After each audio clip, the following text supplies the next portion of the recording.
And I don't hate books that often. It just pissed me off. Hello, my name is Elton and welcome back to my channel.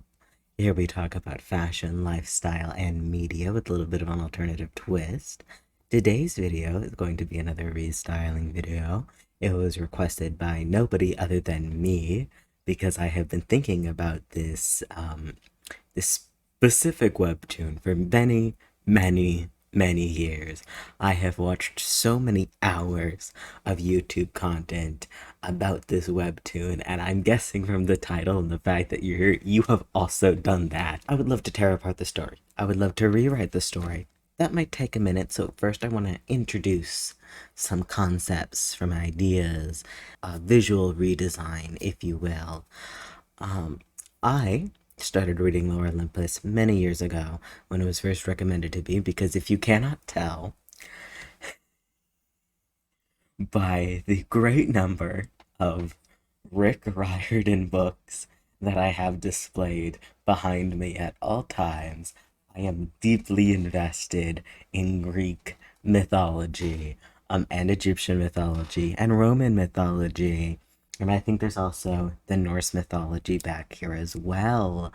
And then Celtic mythology, and Chinese mythology, and then Japanese mythology, and all of the motherfucking mythologies. I love mythology, and I love mythology retellings especially. Are most of them bad? Yes. Back there somewhere is a book called Lore. I hate it. By the very bane of my existence, I hate it. And I don't hate books that often. It just pissed me off. So I was very excited for Lore Olympus to come around. I was like, oh, I love a Hades and Persephone retelling. They're so fun. It wasn't fun. It was not fun. There's so many issues. There are so many issues with the entire everything, with the premise, with the storyline, the ending, with the multiple plot holes, with the characters, with Persephone.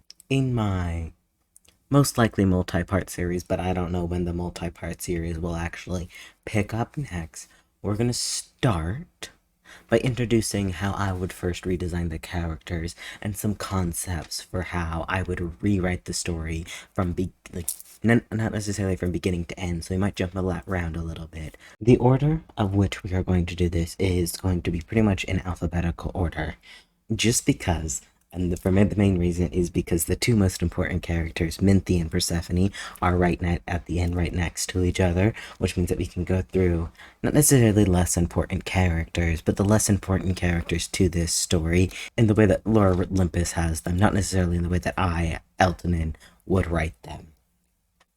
First off, so how I've done this, as I've thrown a couple outfits together, is if I had like a specific hair style in mind, I threw that in as well. And then I went and grabbed the Pantone colors that I would want them to be in. I think everybody but Aphrodite has a specific Pantone color, alright? Because the biggest issue with Lore Olympus is that everybody's every 5 different fucking colors, and you got 17 people that are gray, and 50 million that are fucking pink, and everyone's kind of blurring together and looking the same. So I decided, no, if we're doing it in the same art style as Lore Olympus, they need to have a specific Pantone color that you can reference, and that way they stay the same color. I get, like, in shadows and lightness, you can, like, darken or deepen the color, whatever, but, like, this is their Pantone color. This Pantone color it will be. Everybody but Aphrodite, because I couldn't decide yet on what I wanted her to be. So I have a couple different options, and I'll explain it as I get into it. Hello, Elvira. I will find it interesting. I do have a cat named Persephone. If she shows up, getting straight into it after rambling for who knows how long, Aphrodite was difficult for me because I really wanted her to have a specific vibe, and I didn't want to go sexy her because I love Aphrodite, but I wanted to have a really specific vibe. And there was one, as I was looking through their gallery images, there was one picture of Aphrodite having a leopard print coat, and it immediately clicked in my mind that is exactly what I want her to have. So for Aphrodite, her silhouette is very much tiny top, slinky skirt, or slinky pants, where they're kind of like cut the legs a little bit. There's like a little bit of flare at the bottom. In the comic already, she's got these like little tiny tops, and like that fits her really well. I love her. I love this the concept of her in leopard print. I think that's really fun. I'm not someone who likes to wear leopard print a lot, but when people can pull it off, they can pull it off, baby. Leopard print jeans would be the thing. I don't really want her in jackets unless absolutely necessary. I think this leopard print dress over here is one that I really like the silhouette of. If it for like a really formal event, I think it was super formal. Her hair wise, I wanted her to be in a blowout, baby. I want those swish, I want the voluminous curls, I want it to be big and beautiful and layered, and I love it for her. Then right up here we have her Pantone colors. Right now she's existing kind of like a lilac lavender purple. I was also considering making her pink, just because in my rewrite of Lore Olympus is there's the myth of Aphrodite being jealous of Persephone's beauty and sending the people on the quest to go like capture her beauty. So I wasn't entirely certain if I wanted to make them rivals and have them be on like a similar skin tone palette. I did like the idea of having her be in purple, but specifically like a really muted purple. I think Artemis later on has a really bright, vibrant purple, and Persephone has her like pink color that we'll get to. So she's kind of flexible in this area, which is why I have here, just because if I go leaning into a story with them being rivals, I'd want her to have a more pink colored skin, so it's like, oh, like them be kind of mirrors of each other. If not, I'd want her to be in a really muted purple, because with my Persephone having muted pink, that would also get off with also being able to distinctly differentiate them in color palette. They will have very distinct fit styles. However, Artemis was tricky as well, just because there's so many different ways you can go about her. I decided to lean a little bit more into warrior fair vibe than like a modern day look. I know Aphrodite has a very modern day look, and a couple other characters do, but for Artemis, I wanted her to very much feel like she is of the forest, she is of the hunt, and look kind of out of place in like a super modern day setting, because she's not really meant to fit into that. I think in my version of Lore Olympus, keeping similar elements, that way it's similar to Lore Olympus and not just a completely different fantasy rewrite. So you have like Olympus being in this modern thing with capitalism, but suits and offices and things. Like, I would say that Artemis is also new to this Olympus place. She doesn't really like being in Olympus. She doesn't like the fact that there's not a lot of nature here, that it's been like corporatized, and there's all this like concrete, like it's the concrete jungle, and she's not a fan of that. But she and Persephone are going to Olympus together for the first time, and they both look vastly out of place from people there, just because they're both leaning more into this of the forest. So for Artemis, I love right up here these like antlers. I'd love for Artemis to have like antler hats, have like these deer elements. I'd love for her to be in a lot of everyday armor wear. I'd love for her to be in a lot of like everyday armor with all of her tools and weapons very easily available. I'd love for her to constantly have like a quiver of arrows and a bow on her back, or like all of these elements that she is not like adapting well into like this modern version of Olympus, and she very much wants to go back to the mortal world, back where she feels comfortable, back with her people. I would say in this version with them, she does not have the hunt yet. She's still trying to figure out like the details of it. She's also on this like character growth journey, kind of in the background, but she's also doing that. Hair wise, I wanted her to very, very practical. To have very, very practical hair. I wanted it to be in braids, and then braids that kind of like did the Katniss Everdeen, where they're draping over one shoulder, and it's the shoulder that she does not shoot the bow and arrow from. I think over in this corner, I have Zendaya in the Joan of Arc outfit. I think that would suit Artemis very well. I think if I was to decide an actor to play Artemis, it would be Zendaya. For Artemis's Pantone color, it's this very bright, vibrant purple without it being like a neon purple. I try to stay very much away from like neon colors. I want all of their Pantone colors to kind of work together. That way no one seems deeply out of place. Athena, I had fun with because I knew exactly what Athena would be, and that was nothing like she currently is. A huge fan of Athena. When I was younger, I very much thought I was a child of Athena, if I was in the Percy Jackson books, only to realize that no, it's Aphrodite. I would be a child of Aphrodite, and I fully aware of that and accept it. But for the longest time, Athena was my girl. Athena has the biggest immediate change because I'm switching so much about her current color palette. So we'll get into that first. For Athena, she's brown. In Lore Olympus, she's gray, silver. I hate that. She's brown. Not because brown is a bad color, but because brown is the academic color. And if you think of a motherfucking owls, almost 99.9% of them are a brown color. Like brown is the smart color to me. Like it's very academic. It's very like tweed. Like all of the outfits that I have right here, almost like an exact contrast. Like all of the outfits that I have right here lean very much more into this masculine style, but masculine with a touch of like masculine with like a brush of femininity. So it's got like the suits and the coats and like the newsboy cap. I am goddess of strategy and war. Like I'm meant to be taken seriously, and she dresses in the way that people take her the most seriously. She does not have a lot of frills. She's very practical. She's very sensible. Hair wise, over here in the corner, she's got like a little bit of a longer hair. Not super long. She does not curl it. She wears it naturally, long enough that you can essentially throw it into a ponytail, get on, ready to go. She does not fuss with her hair. She just leaves it natural. It's like a little bit curly, kind of like how mine is right now, but since it'll be a little bit heavier, the waves would be different. So kind of like there's a little bit of curl to it. So she'll throw in a little bit of leave-in conditioner, a little bit of like mousse, and then just go. It's not a lot of like beach waving curlies. It's practicality. Let's go. Then next we have Daphne. Daphne's really fun for me because she's supposed to be like an influencer type. And I really wanted to kind of lean into this idea that they had social media. And for Daphne, I wanted to have very specifically ballet core, not just any athleisure influencer. I wanted her to be a ballet core girly. So like these soft pastel pinks, dark blacks, cardigans, little tops, little leg warmers, point shoes, sensible sneakers, and everything.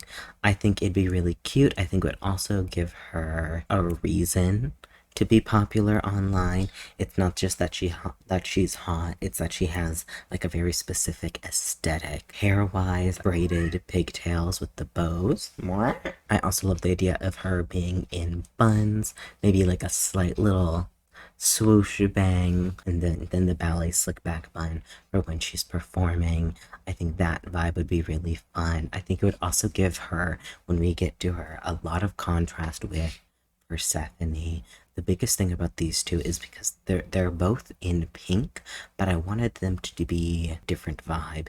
And Persephone and Daphne have a very different vibe. So this is the pink that I chose for her. Again, bright without it being neon. It has like more purple tone than necessarily like full pink. I really love that. Demeter is, I think I picked the most amount of outfits for Demeter.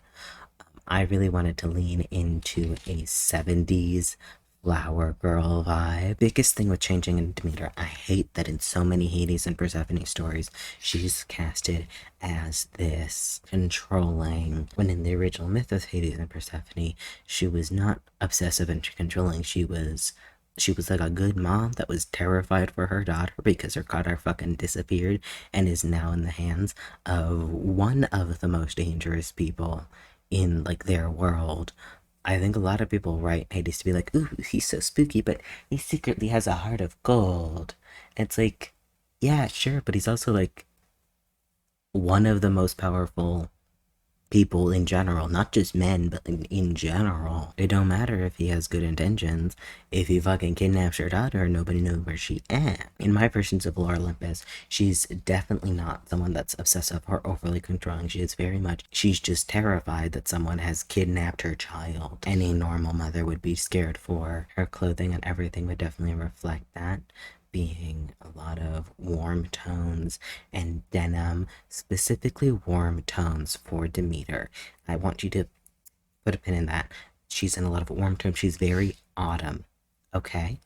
Demeter is autumn. If Persephone is spring, Demeter is autumn. Oranges, yellows, reds, bright greens, like a bright blue denim, all season. Lots of embroidery, lots of these like fun little wrap tops with big sleeves. Hairstyles for Demeter as well. I love like black women with the braids with the beads in it, or the braids and the trinket hair. And since we're casting Demeter as a good mom who cares for her children and isn't an obsessive weirdo, she gets to have pretty hair because she's a good person.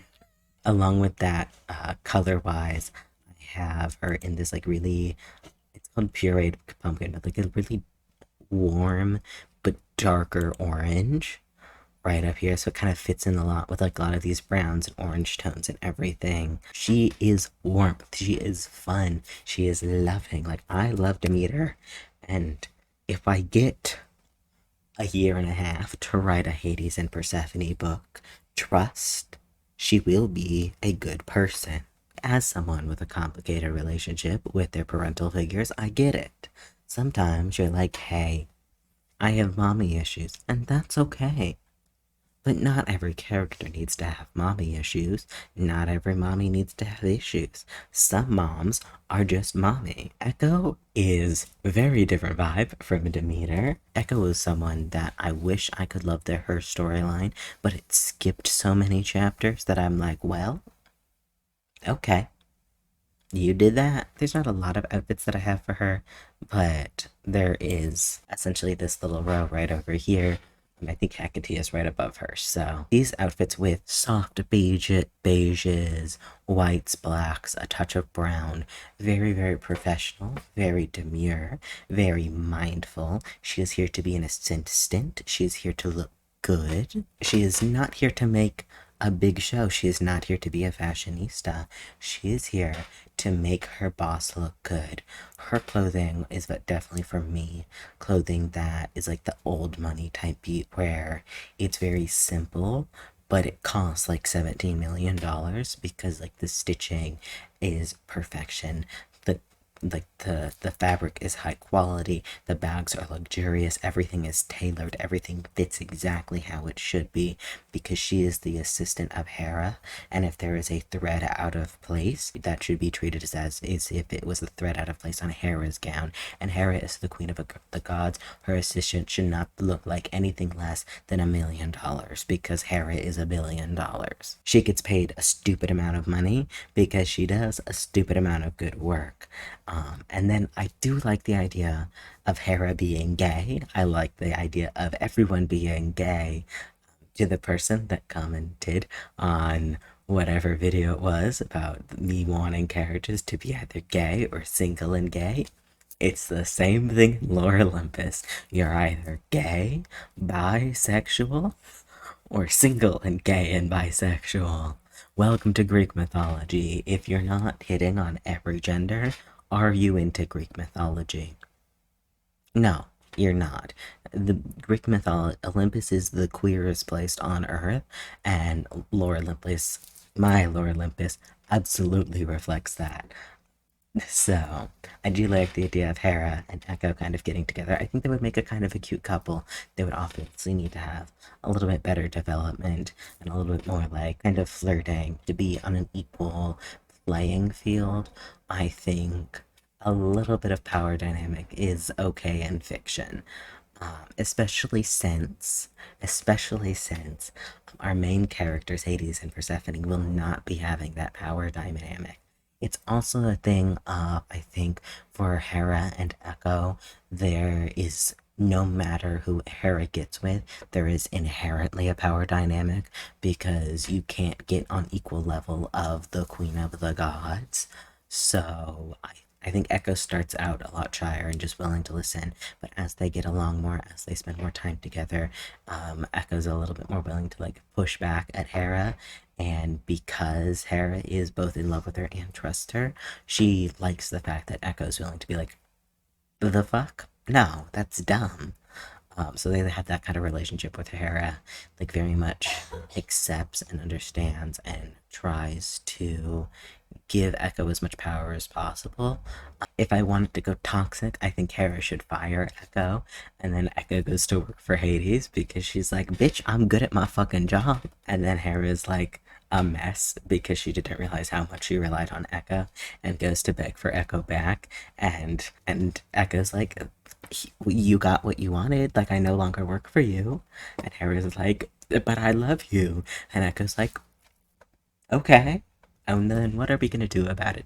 And they have healthy and honest communication, and Echo works for Hades because she's already got that blue color palette that's like the underworld has, so she kind of fits in there. That way, Hera and her don't have this like boss secretary dynamic where Echo's job entirely revolves on Hera, but they're supposed to be able to kiss. Yay! Not so useless lesbian. So her Pantone color is right over here. It's this really dark blue, which then is going to be in contrast to Hecate's, which is a bright blue. Hecate is in kind of a similar position to Echo, being that she is and it's like a personal assistant to one of the biggest and most powerful people on in Olympus. Hecate, however, is also incredibly motherfucking powerful, and she is a personal assistant in the sense that that is her title, but in truth, she kind of runs the underworld because all he really wants to do is be at home with his dog, and Hecate is like, you're so fucking stupid, give me control, and he's like, I don't think I can legally do that, and she's like, okay, no one has to know. I'll be your personal assistant, and then I'll do whatever the fuck I want. And Hades is like, yes, ma'am. So Hecate is very much corporate goth. She is in her suits. She is in silver jewelry. She is slaying boots the house down. She, like this one video that's been on loop the entire time because thank you, Pinterest. This is exactly what I want Hecate's outfits to be all the time.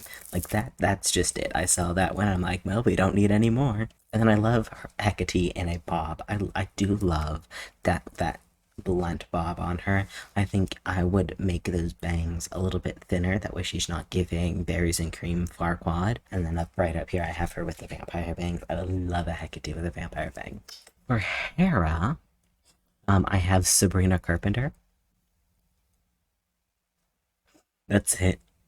I have Sabrina Carpenter. I saw, which one was it? It was this dress, right? Well, not even the dress, it's the leather jacket with the bangs and the blonde hair and everything. And I'm like, is it intended really biased because her new album just came out? Yes. Yes, very much so. Is it also because I am in love with Sabrina Carpenter and every day I'm like, wow, she's wow, like hi. Anyways, yeah, Hera is Sabrina Carpenter. You know how like Artemis was Zendaya's? Hera is Sabrina Carpenter. I want her to be short, and I want her to be powerful, and I want her to be fun. And I have her Pantone color being that yellow, that really fits with like the aesthetic and everything. Hera's story in my Lore Olympus is her very much realizing that Zeus ain't shit, and after years and years and years of her being absolutely dedicated and loyal to him, giving him everything, giving him children and anything he could ever want, and then seeing again and again and again he is running off to random ass women and having probably not the most consensual relationships with them, if we're being honest, in various forms of human and animal. And after like years and years and years of her trying to get back at these women and get back at these offspring of Zeus's, being finally giving up and being like, there's nothing I can do to get him to stay because he's always going to go after somebody else. I'm always going to be the second choice, despite being one of the most powerful people in Olympus and despite being queen of the gods. It is not enough for him. And being like, I give up. I'm not chasing after someone who doesn't want me. And that is when she starts to like go out on her own. Like she's the goddess of like marriage and fertility. So like her whole thing was like being loyal to this marriage. And she's like, no. And she files for divorce. And it's crazy. It sends the biggest ripples throughout Olympus because the queen, like the goddess of marriage, is not going to be married anymore.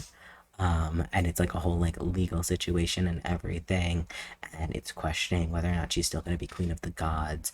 And then like lawyers come in and like say that, well, being queen of the gods and being Zeus's wife are not actually like the exact same role. They're two different things. And now that Hera is unavailable and not into him, Zeus is like, hey sexy, because he's a fucking weirdo. They casted Apollo as the weirdo. Zeus is right there. I'm sorry. Have any of you guys read the original myth? I'm betting you do. If you're at like the Lore Olympus Rose, you have read the original myth. Greek myths and mythology in general is like family structures are very loose just because a lot of the myths were oral. So in one case, Zeus is not related to Persephone and tries to get with Persephone. And in other myths, he is the father of Persephone. And in other myths, he is both the father of Persephone and tries to sleep with Persephone. So of all the people you cast to be the weirdo, and then that gets into the weird thing of rewriting Lore Olympus, is trying to figure out relations between people. Is Hades Persephone's uncle? Or is he like unrelated to them? I think that is a decision that has to be made in the lore. I think that it could go either two ways. Either family is by womb or family is by blood oath. And I don't know which way I would personally write Lore Olympus, just because I know a lot of people get like squicked out, especially reading Percy Jackson, be like, isn't Annabeth like Percy's second cousin twice removed? And it's like, yeah, but does it matter that much? Does DNA exist? And you go over to like Egyptian mythology, and you have even weirder shit with nephew uncle. Mythology's weird, alright? And rewriting any kind of Olympus story in the setting of Olympus and not like a fantastical twist on it is deciding if they are related. I think I would personally go the way of like Blood of the Covenant family more so than by womb family. And personally, because I would not be following the storyline of Kronos comes back. That's been done before in Percy Jackson, so I'm not going to do it because it's been done better in Percy Jackson. Just like how I hate Lore the book because it was done better in Unsleeping City by Dimension 20.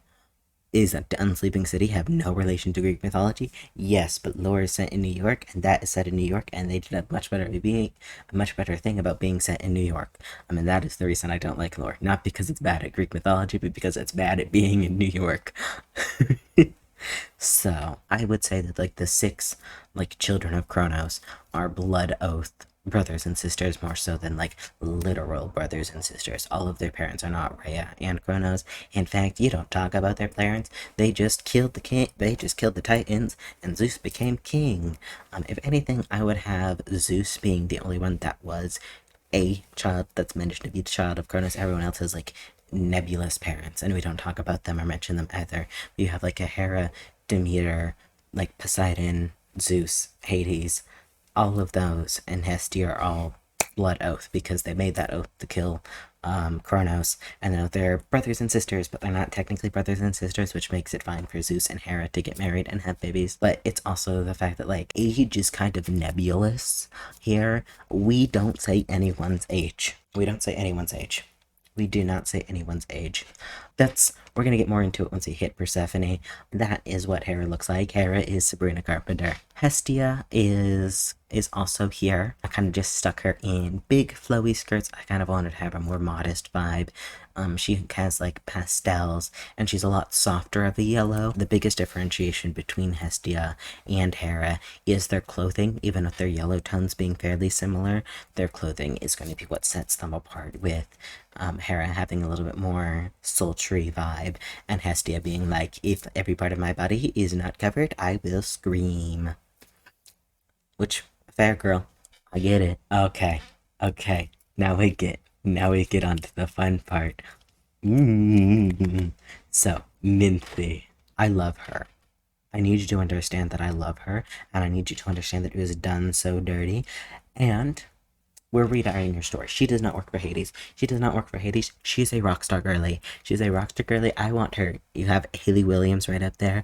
Her aesthetic is rock star girlfriend. One, because they already have that really prominent red color. Two, because it's hot and it's fun and it's cool.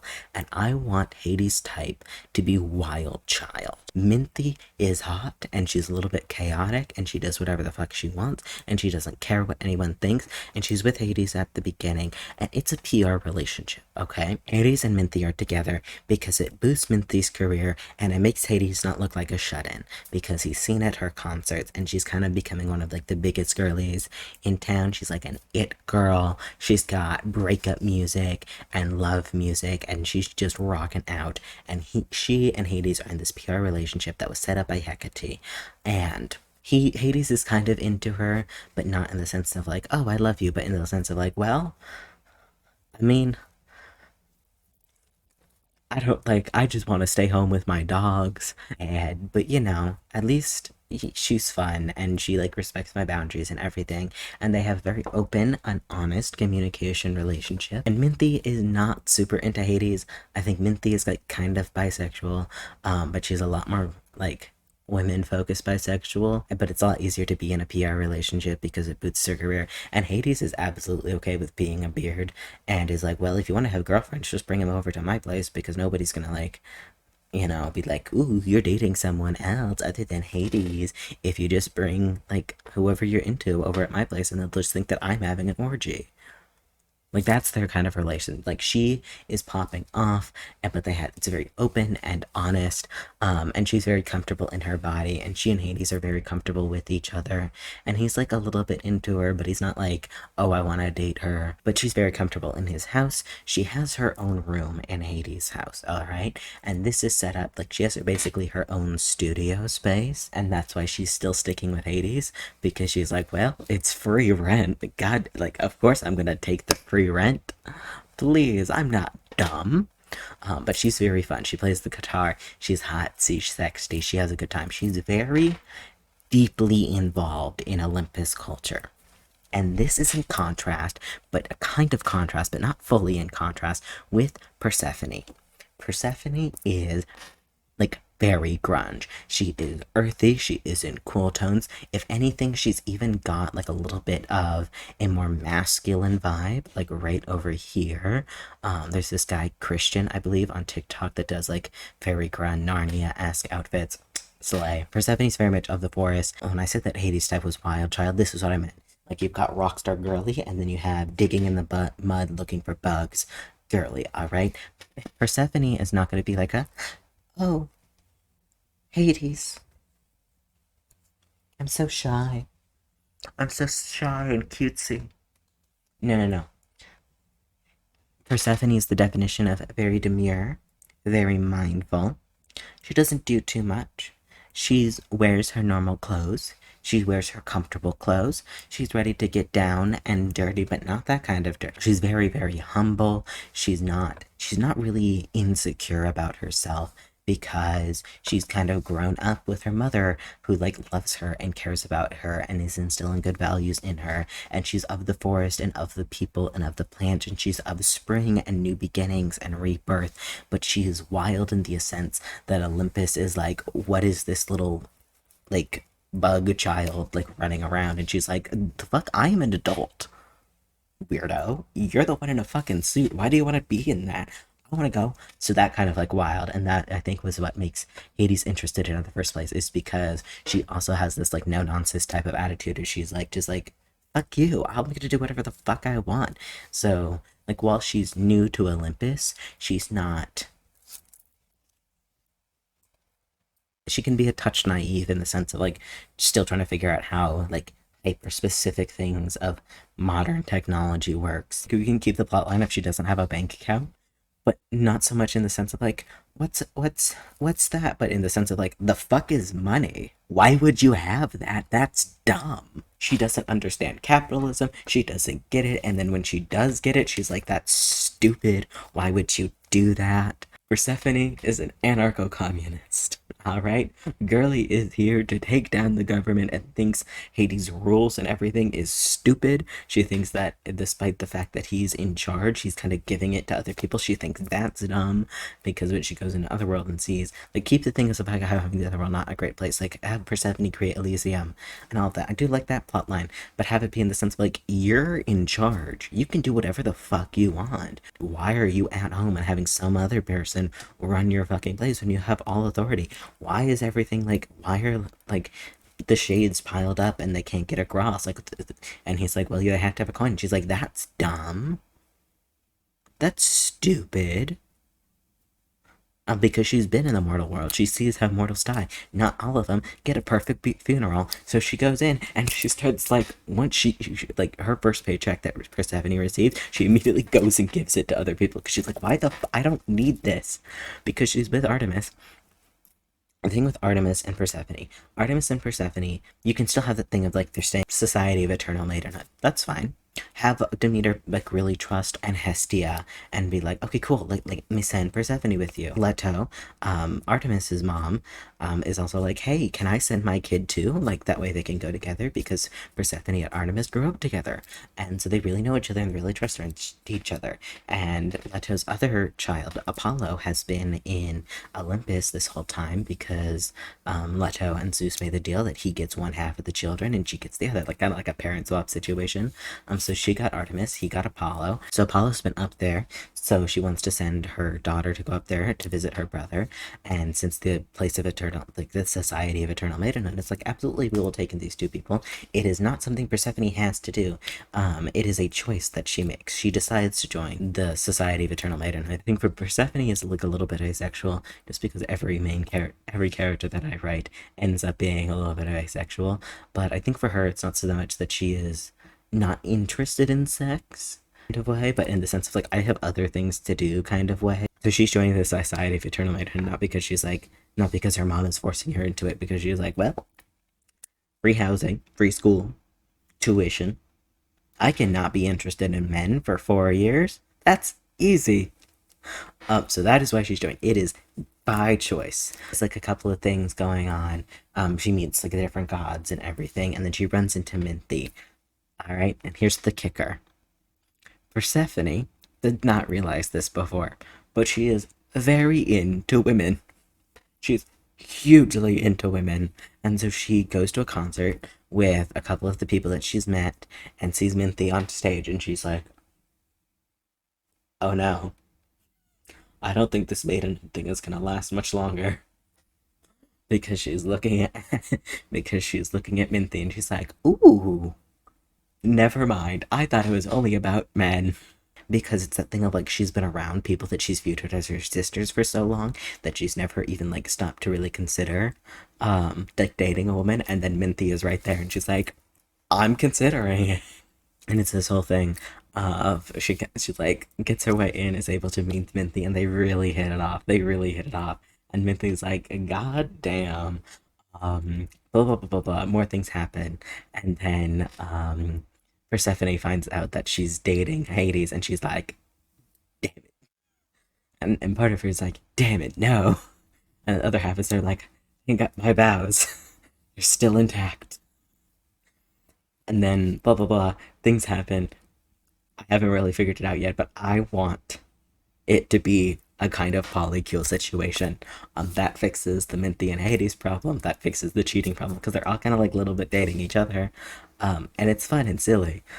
And then Persephone is like, hey, like I do have to be celibate for 4 more years. And both of them are like, okay. Like, no problems there. They're like, all right, sounds good. Because they have healthy communications and boundaries. And then the whole plot line is not, in fact, terrible relationship drama. It's very healthy relationship drama. And it's them dealing with everyone else being absolute dumbasses. Like, it's having our girl Aphrodite being like, they called her more beautiful than me. I'm gonna send out heroes to kidnap her and steal her beauty, and they have to deal with that issue. And then they deal with, and then they have like the three of them discussing, talking about Eurydice and Orpheus, and that's like a little plot line. And then you have the people that tried to go kidnap Persephone, and that's like a whole thing. And you have them like kind of just like dealing with it, like it's very much less like epic fantasy and more so slice of life, where like the arcs are dealing with a different Hades and Persephone myth type thing. And it's like they're in a healthy relationship dynamic. And Minty is bisexual, and Persephone is bisexual, and Hades is really just happy that he's got two pretty ladies that also want to run the underworld. And then he has three pretty ladies that want to run the underworld, and he can stay home with his dog. Hades as a love interest is big himbo energy. Mans just wants to chill. Like, he's fine doing a little bit of work to feel like he's a smart boy that goes to work, but for the most part, he wants to hang out with his dog. He wants to do a little shopping. He wants to, like, he'll go out a little bit. Persephone and Minty both, like, really bring him out of his shell and help him be more comfortable in, like, social situations, because he is a very, very anxious person. And then he starts getting really interested in nature because of Persephone.